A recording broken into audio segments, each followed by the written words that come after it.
सांगलीच्या आपण एका स्टँडर्ड अशा कॉलनीमध्ये आलेलो आहोत आणि या ठिकाणी या नागरिकांनी बोलवले. आपण त्यांची समस्या जाणून घेऊ. दादा नाव काय? राजेश चंद्रकांत घोडके. दादा कशासाठी बोलवले? इथं कचऱ्यासाठी बोलवलंय. काय झालंय? हा पूर्ण डम्पिंग एरियाच करून टाकला यांनी. बर, म्हणजे या ठिकाणी काय होतंय? कचरा पूर्ण टाकतात.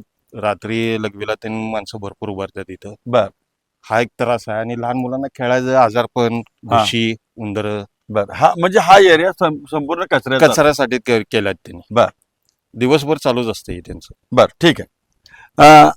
मी आरोग्य विभागाच्या सर्व अधिकाऱ्यांना रोज एक नवीन विषयाकडून हात जोडून विनंती करतोय की आपण जर बघितलं तर ह्या कचऱ्याचं साम्राज्य कुठनं असतं बघा. हा कचरा आता सकाळी उचललेला आहे. इकडून बघा, या ठिकाणी हे अजून पडलेलंच आहे. आता या आजूबाजूच्या भागातून या गाड्याच्या स्वरूपानं कचरा आणला जातो, या कंटेनरमध्ये टाकला जातो. आता या गाड्यातून याच्यात टाकण्याचं काम चालू आहे. पूर्णपणे ही कॉलनी जर बघितली ती स्टँडर्ड आहे आणि या स्टँडर्ड कॉलनीमध्ये हा कचरा आणून टाकला जातो आजूबाजूच्या परिसरातून आणि तो परत आणि मोठ्या कॉम्पॅक्टरमधून घेऊन जातात. हे जरी सगळं सत्य असलं तर दिवसभर या ठिकाणी कचऱ्याचं जे साम्राज्य असतं त्यामुळे यांना त्रास होता असं यांचं मत आहे.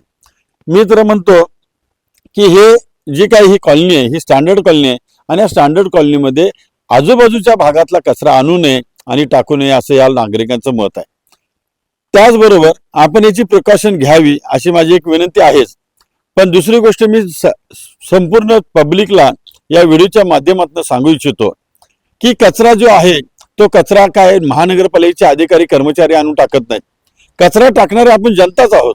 आपण जनतेनं पण विचार करायला पाहिजे की जो कचरा आहे तो आपल्यामुळे होतोय आणि तो कचरा आपण सार्वजनिक जागेमध्ये अगर गटरीमध्ये टाकायला नाही पाहिजे.